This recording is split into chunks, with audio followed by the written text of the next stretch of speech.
This is my partner, adventure cameraman Lee Green. Here he's learning about the ancient Japanese science of Aikido. I'm pitch hitting for Lee, as he gave me the story by overseas telephone, because at this moment he's on assignment in Quemoy.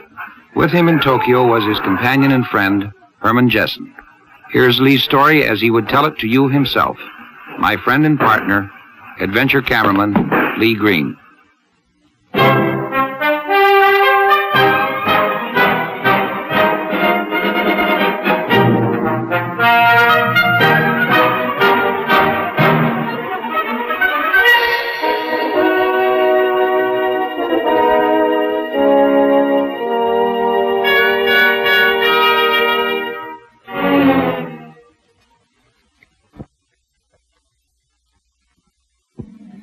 It's 8 o'clock in the morning, and the start of a busy day for Herman and me in Tokyo. I want to look into Aikido and see if there's an adventure show for us. And at 10 o'clock, we're scheduled to film the grand opening of the new television tower.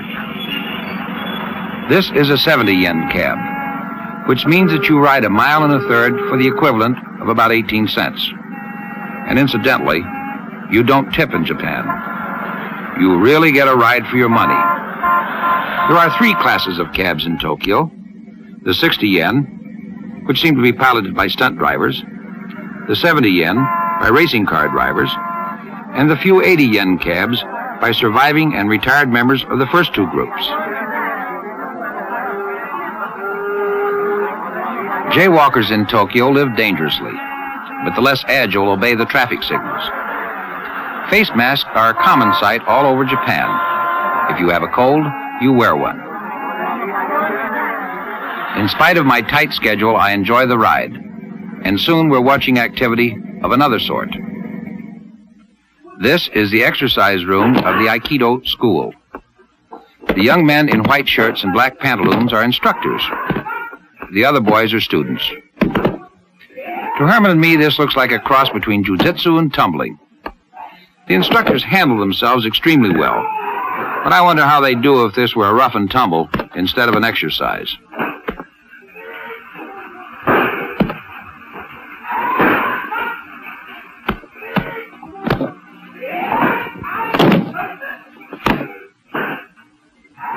Now watch these two.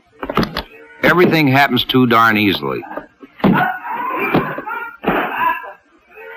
I'm sure the fellow doing the falling is cooperating with the man doing the throwing.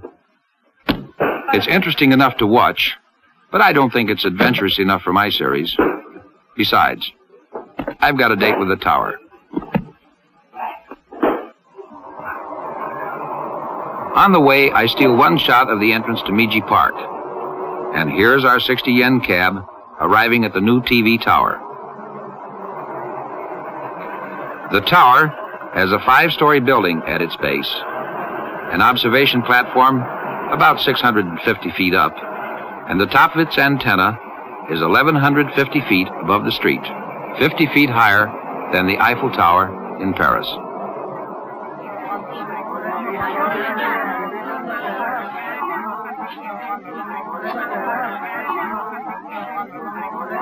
Herman and I get our press passes, and the dedication begins with a religious ceremony.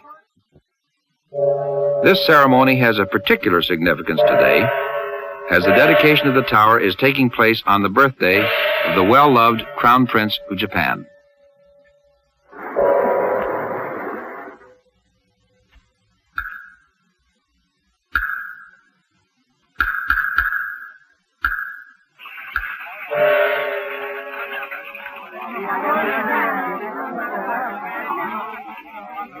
They seem to have learned their lesson from Hollywood, all right.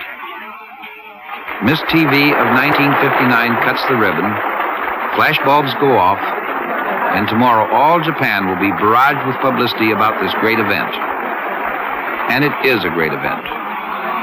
The tower is a cooperative enterprise with 2 commercial television stations and 1 educational television station sharing the facilities.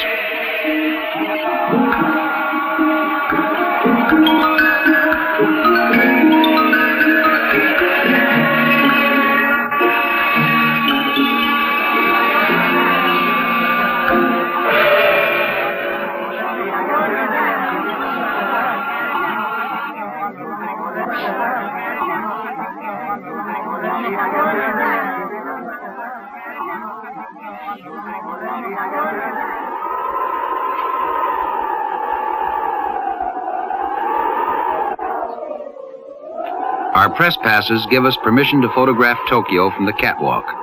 And what a sight it is. From this tower, giant cameras will be able to bring all of Tokyo in close-up to television viewers within 100 miles. Baseball games at Tokyo Stadium, 8 miles away, can be photographed from here and brought into close-up range.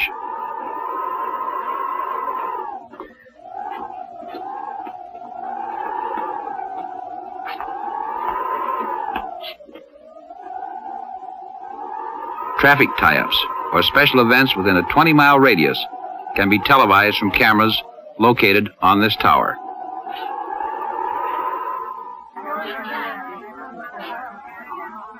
Back in the observation platform, our camera is hard at work. This is downtown Tokyo, looking toward the bay. Herman and I are having a wonderful time. But I've got to get my pictures back to the States. So down we go. 8 million people in Tokyo, and I think 7 million of them are here today.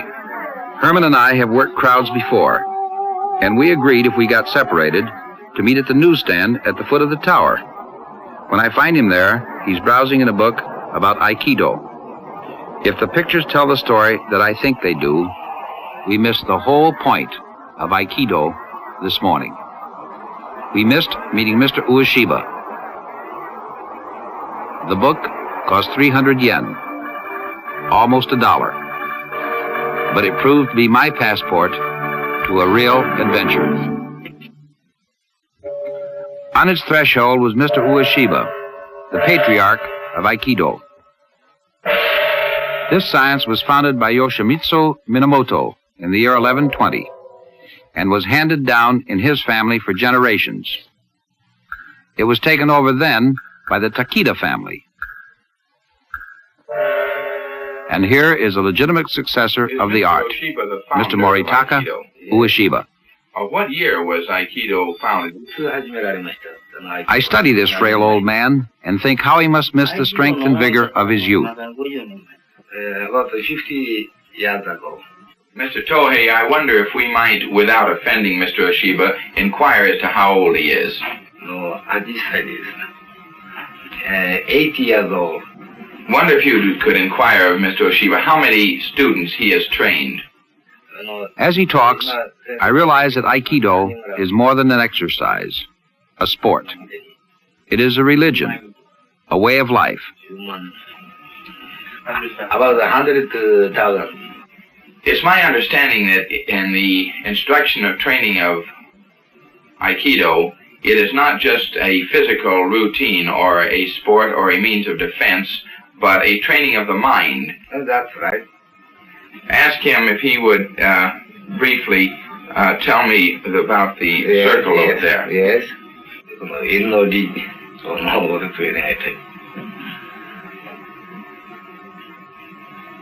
因の理は中心があるから丸ができる。中心を失うことです。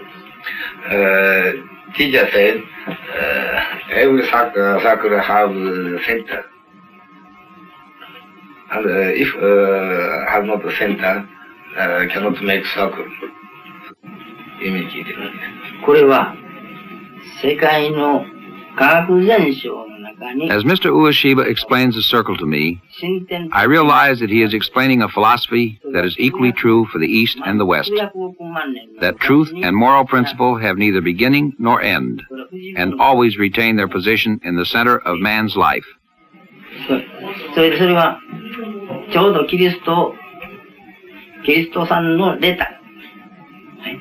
何にもその言葉の中には、初めに言葉ありっていうこの一文と同じことです。で、この世の初めは何にもないとは大虚空より他になかった。その大虚空っていうのも今日から要求と創造のものです。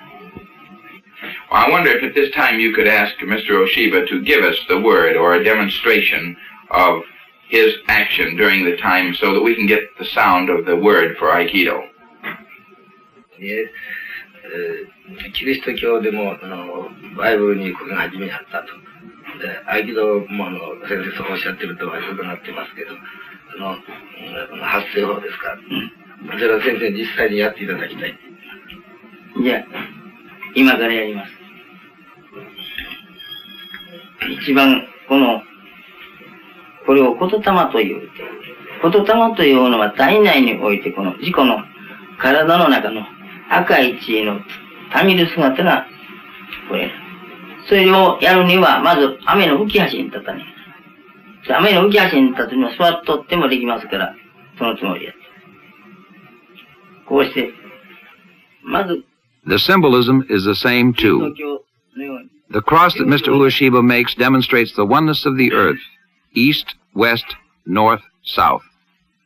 Man, created in the image of God, should make a shrine of his body, and by doing so absorb within his soul the truths of the universe.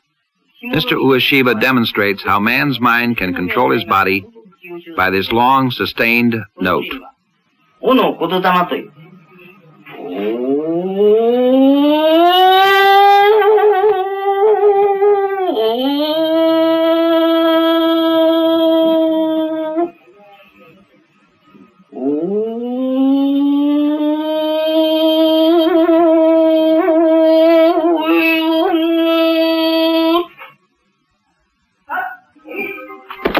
We go back to the exercise room, but this time we go back under the guidance of a great artist, a great teacher.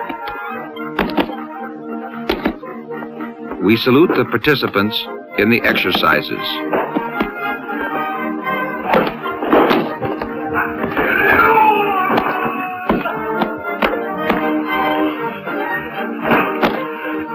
Mr. Ueshiba explains to me that there are 2,664 separate techniques in Aikido, and that Aikido is based on the art of gentleness, of having your enemy use his own power and physical violence to overcome himself.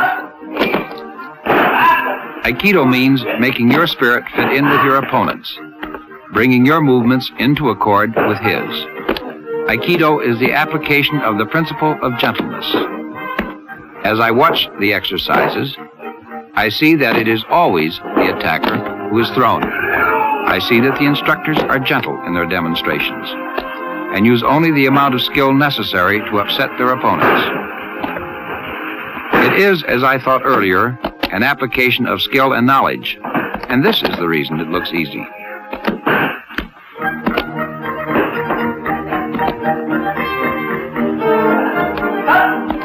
Aikido is a sport of the mind as well as the body.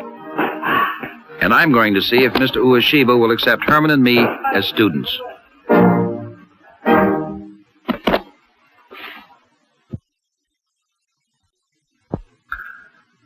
Mr. Ueshiba agrees to accept us as students, and our training begins the next morning.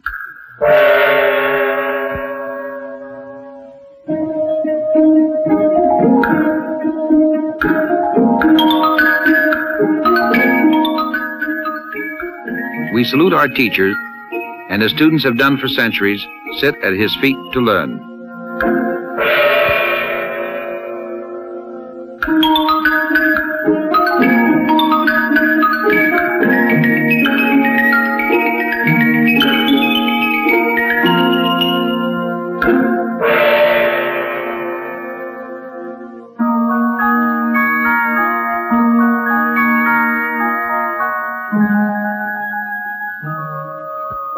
We begin with meditation and a prayer that we shall use our newfound wisdom and strength wisely.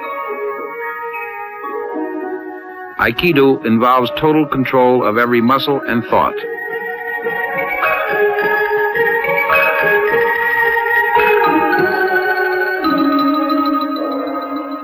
These exercises loosen our muscles and prepare us mentally for the lessons to come. Many days of such simple exercises as these are needed before you're introduced to the simplest of the Aikido techniques.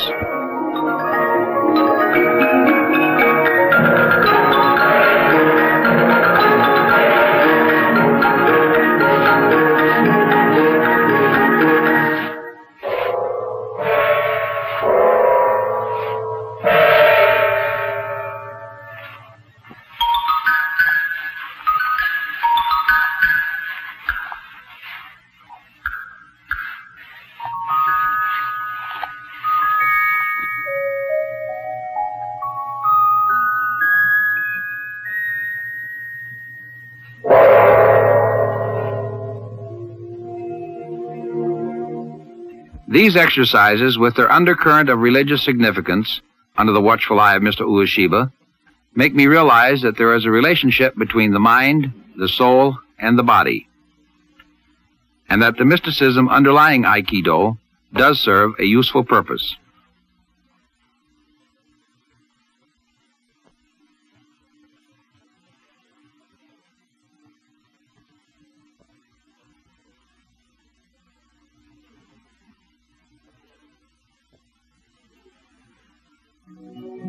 Herman and I have been studying 7 hours a day for the past 10 days, and now it is time for us to begin our training in the techniques.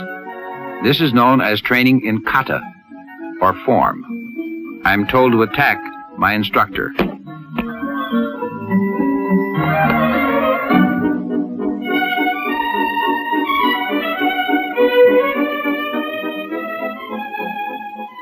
He uses an application of the forearm turn.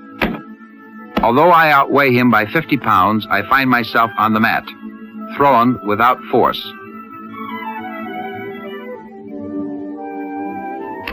Now it's my turn, and I enjoy it.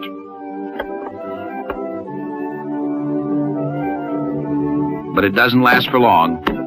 This time, it's a reverse handhold that upsets my apple cart. He shows me how easily this is done, and what an important part balance plays in the whole operation. If someone grabs your wrist, you'll know what to do. I start him one way, and then being off balance, down he goes.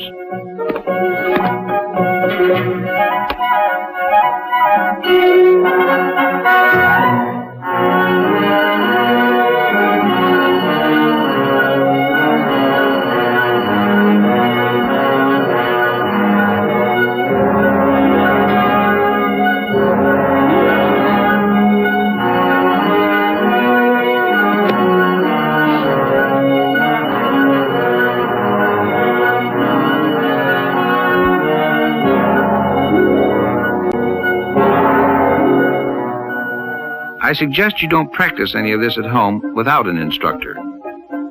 Too forceful an application of pressures will snap an arm, a wrist, or a leg. He makes it look so easy, too.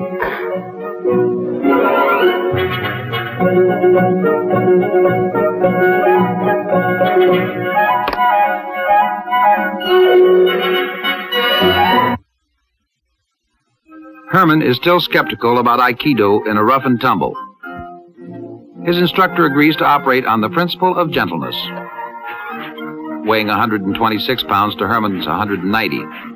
This could be fun. Somehow or other, Herman can't get his hands on him.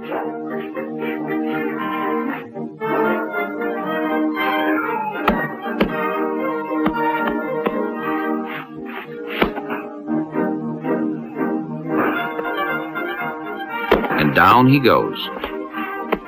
In spite of the weight advantage and the disinclination of the instructor to use the more deadly techniques, Herman can't handle him.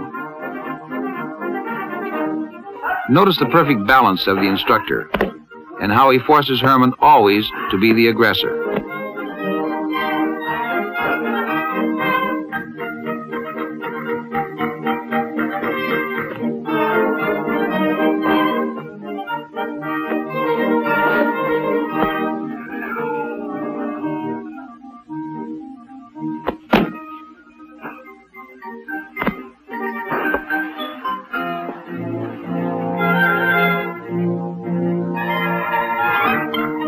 Now he decides the time has come to exercise control, and he does. Herman is totally helpless, held there by the pressures of a single thumb. Herman is convinced.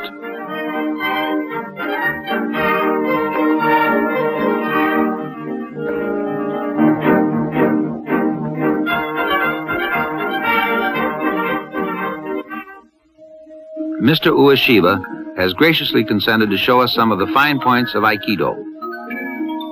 He asks that this stick be used only for his protection and not to injure anyone. These are the more advanced exercises, and I doubt very much that I will ever learn them.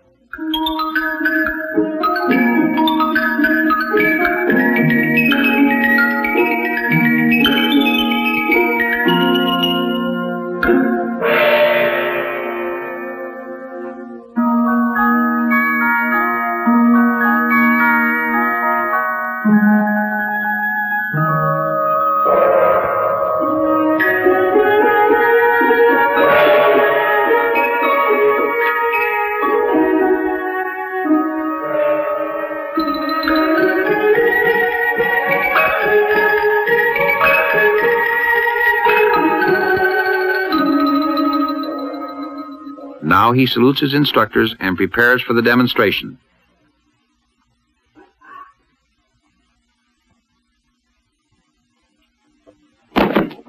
And what a demonstration it is. Now two.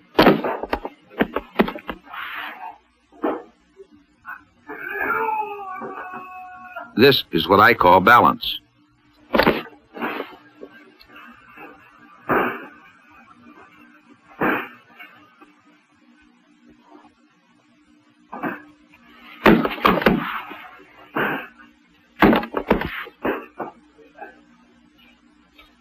Now the stick.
This is our frail old man.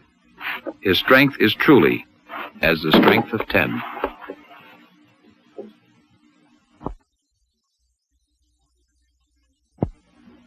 Mr. Ueshiba does me the honor of climaxing my apprenticeship in Aikido by demonstrating his technique with me.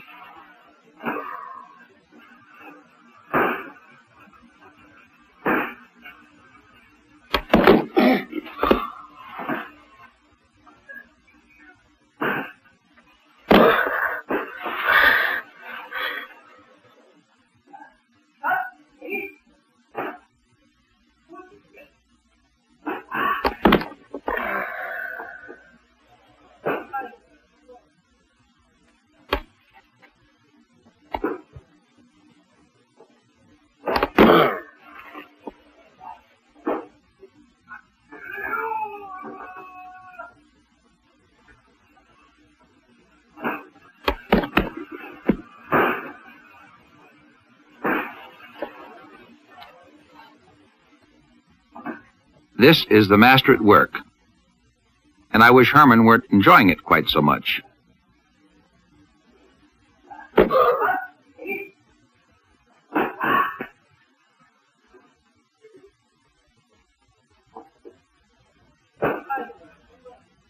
I'm sure that the training I'm getting here will someday come in handy on another rendezvous with adventure.